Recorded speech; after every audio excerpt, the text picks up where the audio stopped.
Here's something for your train of thought. I really want you to think about this. If Texas would have scheduled Chattanooga State Water Aquarium Community College in week 1 instead of Ohio State, they'd be 10-2 and they'd be making this playoff. But since they lost to the number 1 team in the nation by 7 points on the road, they're not making the playoff. Do as you please with that information. Do as you please.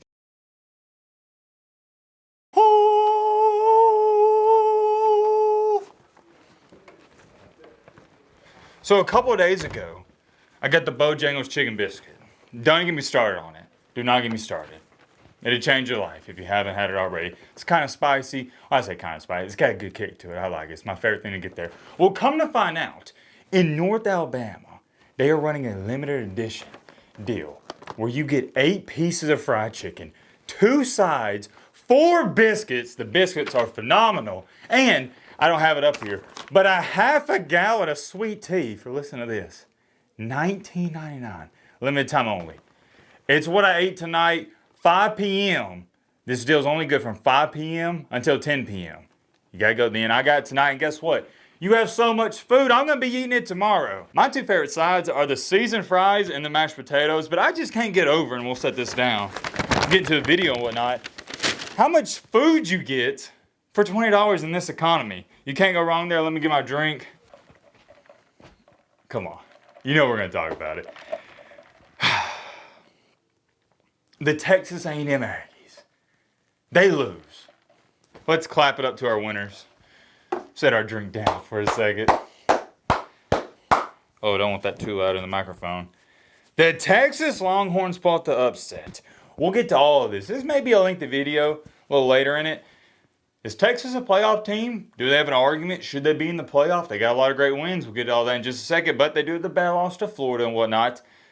I think this is more so about Texas A&M. I've been telling you week after week after week after week, they're fraudulent. They are fraudulent. And guess what?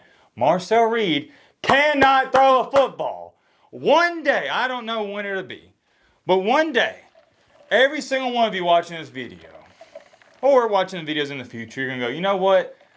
I think Matt's right. Marcel Reed, he's not that good of a quarterback, at least when it comes to passing. He's not identical to Jalen Milroe. I don't even think it's a great comparison. But I think you have a good argument for both of them when you say, yes, they're unreal athletes, they're specimens, they're freaks of nature, but they're not good quarterbacks. Will Marcel Reed have a career at the quarterback position after college football? Heck to the no. He's not even a good passer at the collegiate level. Set this down before I go on a rant and tangent. Guys, this is not complicated. I didn't learn anything new about Marcel Reed tonight. I've been trying to convince you guys, the rest of the country, hey, he's number 1, for sure not a Heisman contender. Number 2, if you make Reed pass, if you take away his legs, which South Carolina did in the first half, Texas did all night long, you make him sit in that pocket and pass the football longer than 10 to 15 yards, oh, A&M's going to struggle, not just to get points, but to get first downs. You saw it tonight. Do you need a better example? And it's not that I hate Marcel Reed. It's the same thing with Jalen Milroe. I love Jalen Milroe as a Bama fan myself. I pride myself on being an analyst, but I'll give you the Bama fan in me for just a second. Jalen Milroe represented Alabama as good as you can represent Bama, the Crimson Tide. But the bottom line is, and this is the harsh truth, he couldn't throw a football. He couldn't. Same thing with Marcel Reed. But what did all the A&M fans say? Oh, Matt, well, did you see him in the second half against South Carolina? Dude, South Carolina gave up. That was more of an indictment on Shane Beamer and that program than you actually coming back. You saw it tonight. Even with A&M going to the playoffs, they have I'll give them a 0.4% chance of even getting to the championship or winning it all. You're only going to go as far as your quarterback can take you. And if you are going to have a quote-unquote game manager like a A.J. McCarron, a Stetson DoorDash Bennett, J.J. McCarthy, he better take care of the football. That's the problem with Marcel Reed. He doesn't take care of the football. It is a recipe for disaster. We'll pull up the stats. Anything else I need to address? Arch Manning, he was a little shaky there in the first half. He was throwing some ducks. I think he started out the game 8 for 22. Not good. But I have been giving Arch Manning way more credit in the second half of the season than a lot of others out here. And one thing I've taken notice of, and I've been talking about him, heck, I said it in the preview, Arch Manning has gotten better and better and better every single week. I'm liking what I see out of him. It's not really showing when you look at the stats and numbers. He's not putting up ungodly numbers. He's not going to jump off the tape at you, but he's gotten much better. I'm talking about much better since, I wouldn't even just say the Ohio State game, but the first 3 or 4 games of the season. He's getting through his reads, making progressions, hitting the throws, stepping up in the pocket. And right now, is it crazy to say if I had to pick between Arch Manning and Marcel Reed, I'd take Marcel Reed? I don't think it's crazy to say. No, not at all. I'd take Marcel Reed in a heartbeat. Anything else we need to address before we pull up the stats? I mean, it was a good game.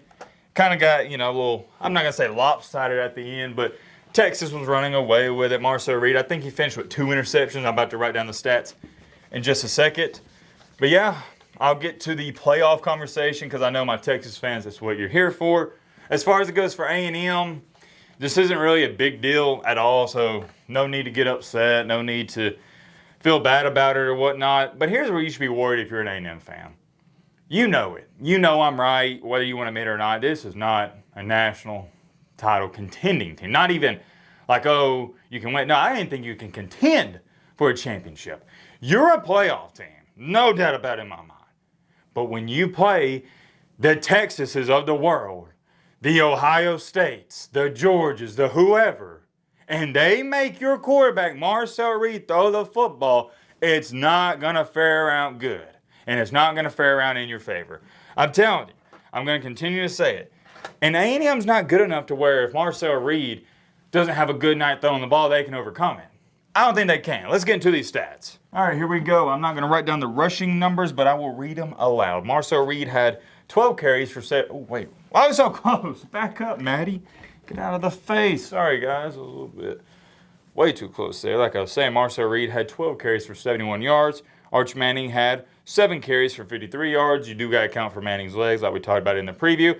If I were to tell the Sarknado before this game, hey, Marcel Reed is going to have 71 rushing yards, I think he'd say, yeah, that's fine with me.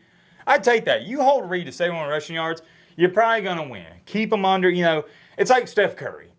You're not going to stop a guy like Steph Curry or LeBron in his prime, Jordan, whoever you want to throw in there. The goal is to contain him. 70 yards, that's containing him. Outside of that, 20 for 32, not bad, 180 through the air. Here's where it is slightly bad. 0 touchdowns, 2 INTs. Never like to see that at all, even though one of those was at the end of the game. Not good. Our boy Arch Manning, though, 14 for 29. Not great, less than 50%, 179 through the air, similar to Reed. 1 touchdown, 0 INTs. Here's the key, though. You see this in college football with every single team. It's kind of a cliche thing to say, but you win the turnover battle and you take care of the ball, you're going to have a great shot to win. Why does Oklahoma win all these close games? They take care of the football. What happened when John Mateer didn't take care of the football against Texas? Texas beat them. Texas, when they lose this year, it's because they don't take care of the football. Alabama, why they lose to Oklahoma? Because they had 3 turnovers, Oklahoma had 0. The list goes on and on and on. I don't think Texas didn't have a turnover in this game, did they? No, they didn't have a turnover. Both teams had 9. Wow, look at this. Both teams had 19 first downs. Both teams were 4 for 13 on third downs. I've never seen that before. Texas had 400 total yards of offense. A&M had 337 to be exact. Rushing, Texas had 218. Oh, shout out to that boy Trey Wisner. He's something else. 155 yards. He was just running over everybody. A&M wasn't too shabby on the ground. They had 157. It was a good game. I think the final score is not a good indicator. But A&M couldn't do anything in the second half. And we got to clap it up to the Texas defense. They've been a little, dare I say, shaky. A little wishy-washy the entire season. But they showed up in the second half of this one. I don't think there's too much more to say. Am I missing something? No, Marcel Reed. I felt like we criticized him enough. Nothing new, though. I've been criticizing him forever. He's just not a good passer of the football. Got to divert back to this. I can't harp on it enough. He is a good quarterback. He's a great athlete. He just can't pass.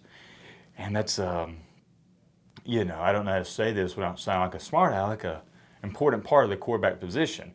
The one thing that everybody gets confused about is, and I was flabbergasted about Lamar Jackson.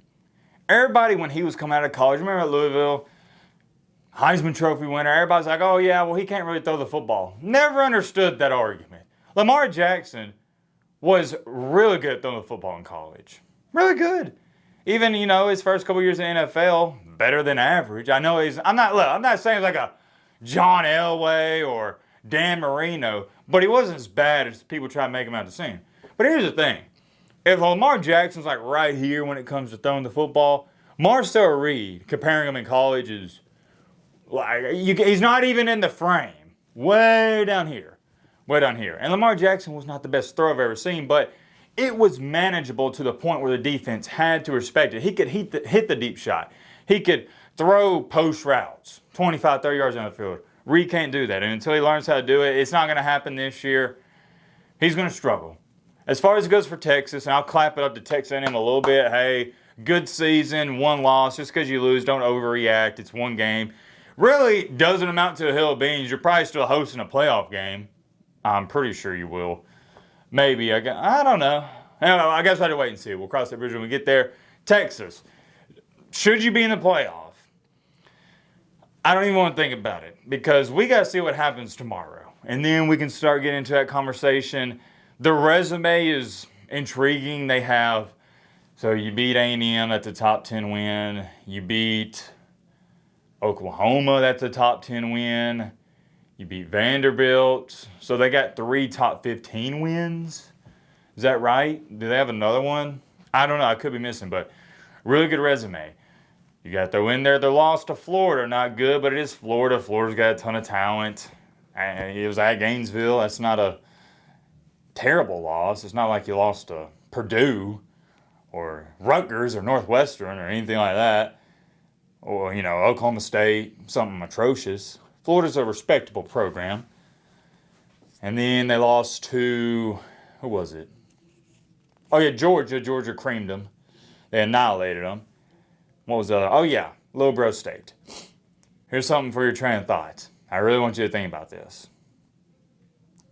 If Texas would have scheduled Chattanooga State Water Aquarium Community College in week 1 instead of Ohio State, they'd be 10-2, and they'd be making this playoff.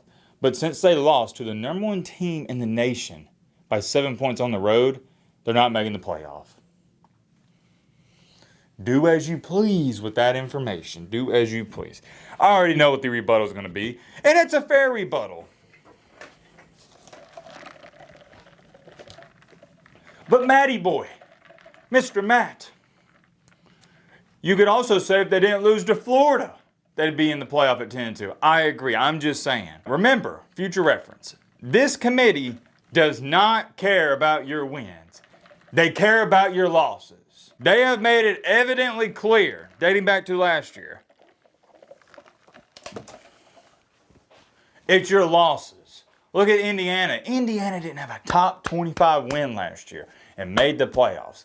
They are telling us intrinsically, look, you can schedule cupcakes. If you go 11-1, you're chilling. I disagree with that logic because how can you penalize? If you want to say you're keeping Texas out because you don't think they're a top 12 team, that's fine. But I just can't get over this, well, we're going to be penalizing teams just because they have 3 or 4 losses. Well, if you lose to Ohio State, Indiana, let's say you lose to the top 4 teams, I don't think that's fair because you went out of your way to play tough opponents. Does that make sense? I'd much rather, for example, a team like Texas, 9-3, who has some outstanding wins, make the playoff compared to like we'll say like a Boise State from last year. Sure, Boise State went undefeated, but you didn't play anybody. I hope that makes sense. Of course, Texas doesn't really, I guess you'd say, deserve to be in the playoffs because you got 3 losses, and I get that side of it. But there's also another side of it where 9-3 is extremely respectable when you look at their schedule. And whether people want to admit this or not, Texas has the talent to, as you saw tonight, beat playoff teams, beat top 3, top 4 teams. Texas has the talent to beat Ohio State. And heck, you could use the Ohio State loss as a thing to add to the resume. You lost to the number one team in the nation on the road by only 7 points? That could add to the resume low-key, depending how you look at it, because everybody's like, oh, well, it's just a loss. Nah, you could say, well, I don't know, it's a pretty good loss. Nobody's even played Ohio State close this year, have they? I don't think so. There's many more things I could say. I mean, we're just speculating at this point. We don't know what's going to happen. We have to wait and see how many upsets. Texas is going to need, bare minimum, I don't know, 3 to 4 upsets. You need Bama to lose. If Bama doesn't lose, you're not getting in. You need everything to happen. And here's another thing. Does Texas jump Miami? Oh my gosh. Oh my god. Don't even get me started. Let's just end another video here. I will see you guys bright and early tomorrow. The next time you see me, we will either be talking about Lane Kiffin leaving or staying at Ole Miss, or you know what it is. The little bro state game. You know, Ohio State versus Michigan. I can't wait for that video. Hope you guys are excited as well. Let me know your thoughts down below. But